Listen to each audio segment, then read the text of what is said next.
complaint after his initial appearance before U.S. Magistrate Judge Matthew Sharbaugh with the following: murder in the first degree for the murder of 30-year-old Yaron Lashinsky, a foreign official and official guest of the United States.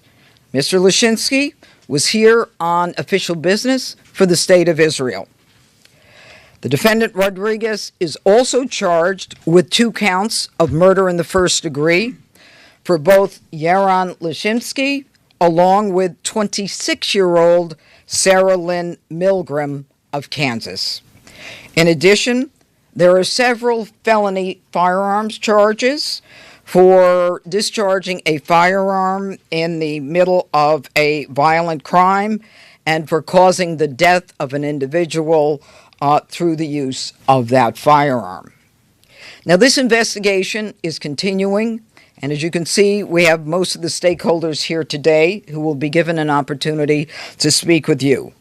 But what I want to be clear about today, since this is the first time you're hearing from me, is that this is a horrific crime, and these crimes are not going to be tolerated by me and by this office. A young couple at the beginning of their life's journey, about to be engaged in another country, had their bodies removed in the cold of the night in a foreign city in a body bag. We are not going to tolerate that anymore. And I am not unaware, based upon my own background, of the repercussions of this kind of case. This is the kind of case that picks at old sores and old scars, because these kinds of cases remind us of what has happened in the past that we can never and must never forget. I want to mention one thing. The Capitol Jewish Museum in Washington, D.C., where this young couple had been at an event, was built around a brick building. That brick building was previously a synagogue called Adas Israel.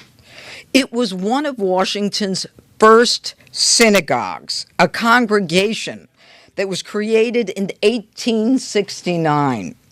And Ulysses S. Grant, our president, actually attended the dedication of that synagogue. And so to this day, that synagogue and that area remains a cornerstone of the Jewish community in D.C. Let me also say that violence against anyone based on their religion is an act of cowardice.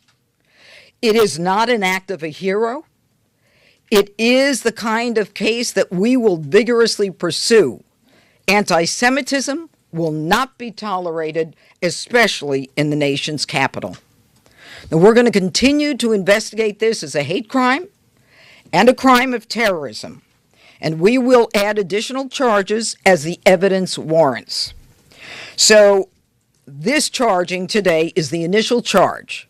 Remember, we're less than 24 hours from the crime itself. And we are working furiously and diligently with our partners behind me. We've got massive amounts of evidence that we are vetting, we are verifying, and we are reviewing. This is the start and not the beginning. And finally, let me say this. President Donald Trump appointed me to this position. This is the nation's capital. We should all be proud of this capital. And the president wants D.C. safe. And I and the partners behind me are going to do everything we can to make people proud of this city, whether they're from this city, from the country, or from other parts of the world. Thank you. Now I'm going to call on Mayor Muriel Bowser. Good afternoon. I'm Muriel Bowser. I'm Mayor of Washington, D.C. I want to thank Judge Pirro for inviting us today. I'm joined by the Chief of the Metropolitan Police Department, Pamela A. Smith. Metropolitan Police Department is the local D.C. police. We are here to echo what the U.S. Attorney has said, that this crime will not be tolerated in our city. We're grateful for the partnership with our federal partners. MPD and the FBI have worked hand in hand on this investigation and will continue to do so. I also want to acknowledge our families in Washington, D.C., who are suffering and who are afraid and fearful for what this act has done to their sense of safety. But we know that feeling is represented around the globe. Earlier today, I convened a meeting with the Mayor's Interfaith Council, where we spoke with leaders of congregations and Jewish institutions across D.C., as well as D.C. council members and the Attorney General for Washington, D.C. We heard our leaders reiterate messages of love and solidarity with the Jewish community. Sadly, we have had practice standing together as a community to fight anti-Semitism, both in hate speech and in hateful acts. And so in this moment, we stand shoulder to shoulder as one community, united in love, but also committed to justice for this young couple. I also had the opportunity to speak with the Smalls family, and Sonny Smalls is well known in Washington, D.C., and his family has poured decades of time and love into making sure we have the Capitol Jewish Museum in Washington, D.C. And one special aspect of that museum is that it celebrates local Jewish life. It focuses on DC Jews and how they have been a part of our culture and building the city that we love. So once again, our city stands with our community, working with our institutions to make sure we have all the resources that we need to support them. And with that, Judge, I'll turn it over to Chief Smith. Good afternoon, everyone. I'm Chief Pamela A. Smith, the Chief of Police of the Metropolitan Police Department. Let me begin by reiterating my condolences to the family and friends of Yaron Lazinski and Sarah Milgram. I also want to thank Mayor Muriel Bowser, Judge Pirro, and Director Jensen for their collaborative effort and support around this tragic incident. What I also will say is that everyone at the Metropolitan Police Department is holding the family in their thoughts and in their prayers. Our detectives have been working around the clock in close partnership with our federal partners, and this effort regarding this investigation has been a collaborative effort. All of the agencies involved in this investigation have been coordinating seamlessly overnight. Members of the Metropolitan Police Department's Office of Homeland Security Intelligence are working in partnership with the FBI to analyze the suspect's activity prior to the shooting. Around D.C., and I want to speak specifically to the community here in the District of Columbia, around D.C. you will see an increased presence of law enforcement officers around the community. You will find us around our faith-based organizations. You will see an increased presence around our schools and places like the D.C. Jewish Community Center. We stand shoulder to shoulder with our Jewish community. I also met, along with Mayor Bowser, with some of our faith leaders. I was moved by their desire to ensure that we keep our city safe and we keep our Jewish community members safe, and we are ready to support them in any way possible as we move forward. Most folks in this city know that I take the relationships that we have with our religious communities very seriously. I want to again express and remind the community that if you see something, say something, please let us know. Any information that you provide for us, we will utilize it in support of conducting this investigation. I will now turn it over to the Assistant Director in charge of the Washington Field Office, Steve Jensen. Thank you, Chief. As the Chief said, I'm Steve Jensen. I'm the Assistant Director in charge of the Washington Field Office for the FBI. And I'd like to start by reiterating what Director Patel pushed out publicly, that the tragic murder of these two Israeli embassy employees outside of the Capitol Jewish Museum last night was both an act of terror and directed violence against the Jewish community, and it has the full and unwavering attention of the FBI.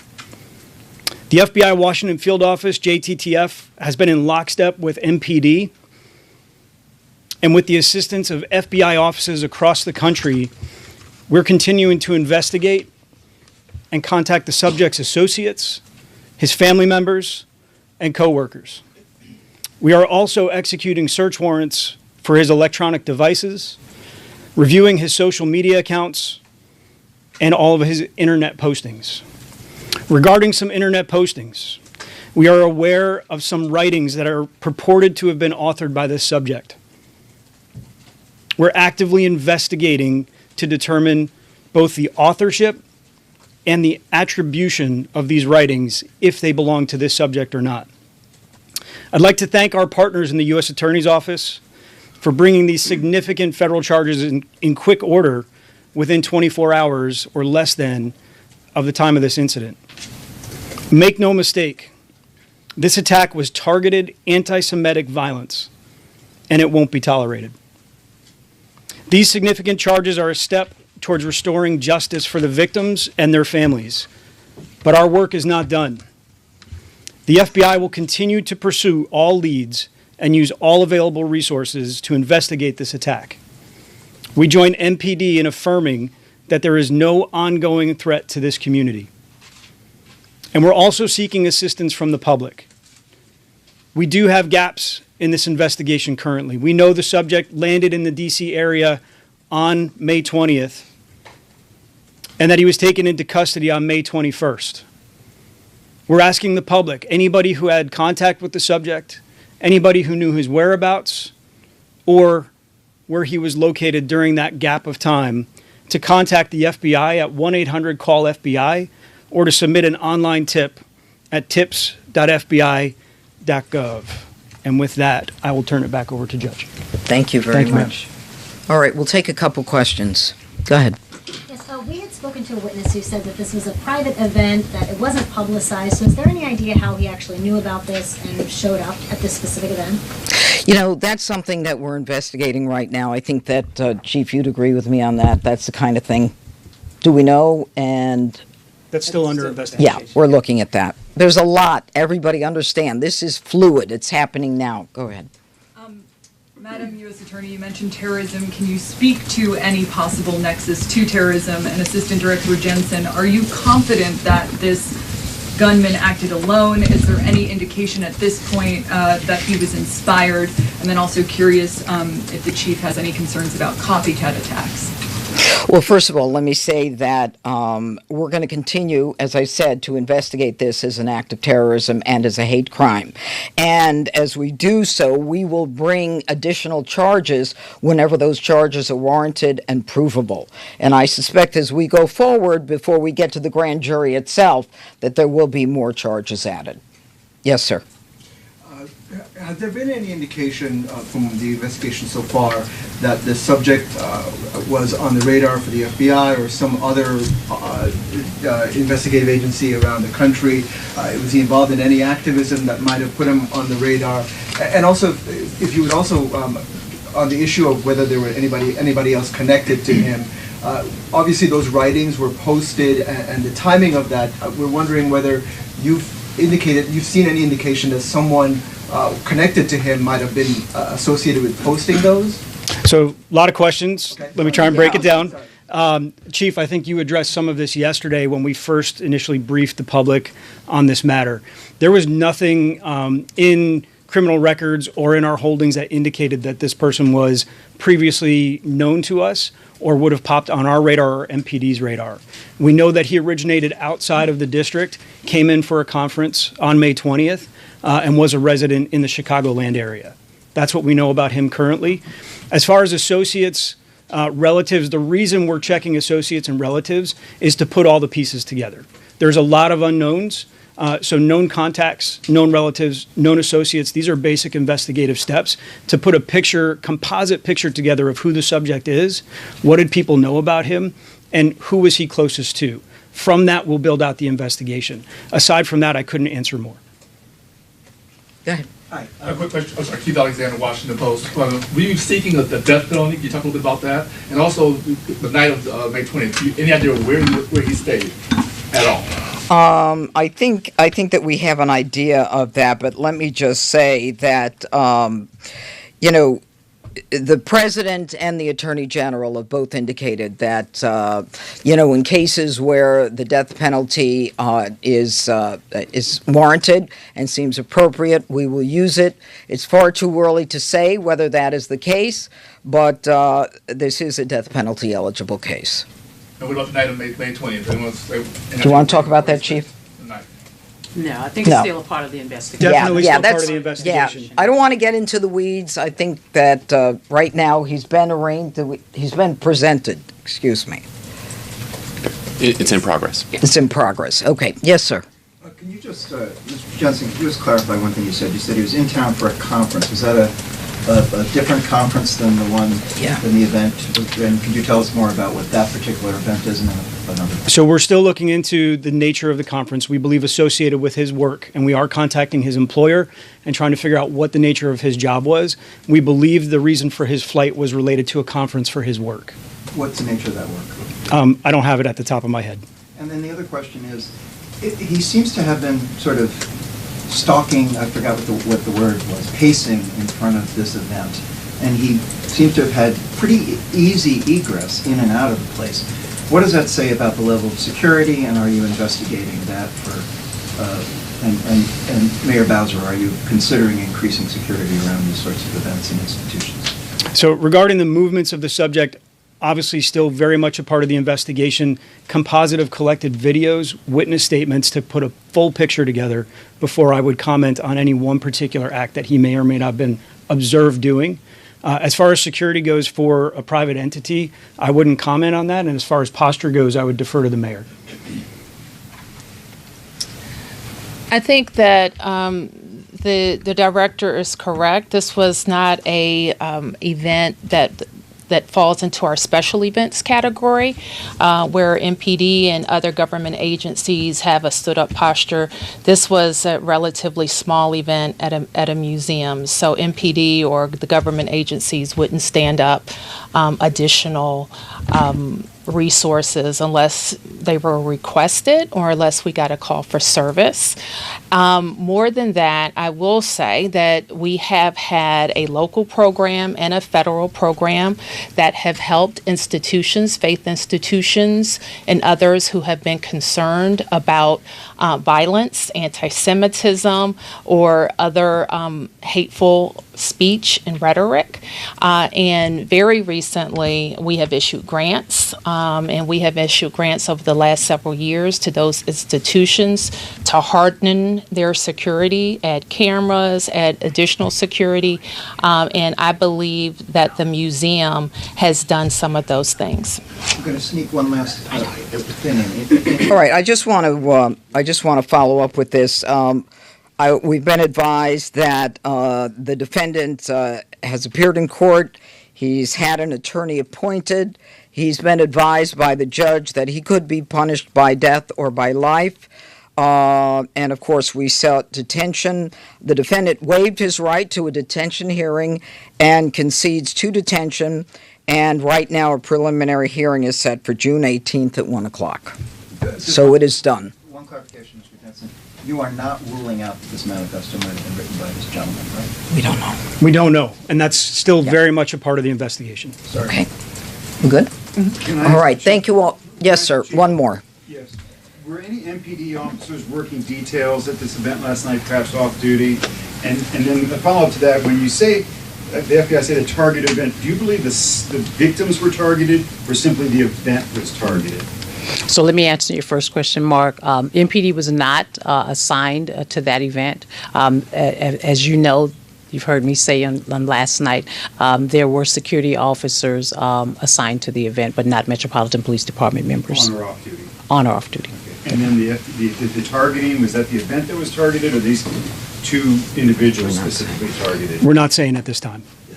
Chief, one question that people are interested in is that it was announced and fairly well known that the Jewish Museum a short time ago, opened a major LGBT exhibition, and we were wondering if the investigation is looking into whether the suspect might have known something about that or may have. So we are looking into absolutely everything. There is so much information we're looking at, and I must tell you, coming from New York, I've never seen the cooperation and the collaboration that I'm seeing here.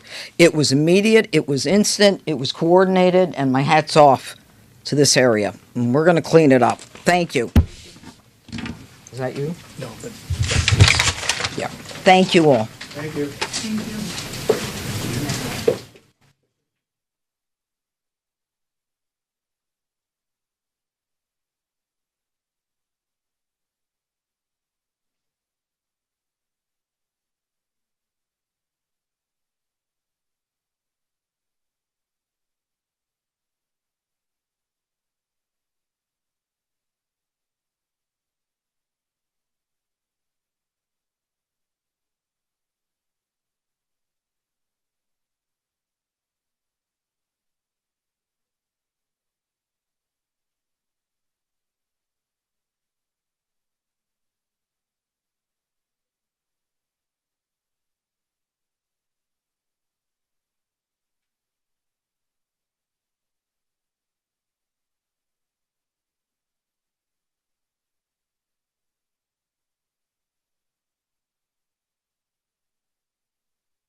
And here on Live Now from Fox. On that man accused of killing 2 staff members at the Israeli embassy. Somebody in your house, and you had their property on your property, and it was your responsibility to maintain the integrity of that property. And what this is just nothing more than vandalism. It's ridiculous. Yes, Your Honor. It's ridiculous. It's childish. I understand that. All right. So you're entitled to all your wages, and she's entitled to a counterclaim, so you get nothing. Do you understand? Now, you were compensated by insurance for this problem. Only on my trailer, not my equipment. Okay. And I still had to pay the $500 deductible. Well, you covered that by not paying him his last 3 weeks' wages. We're done. Thank you very much.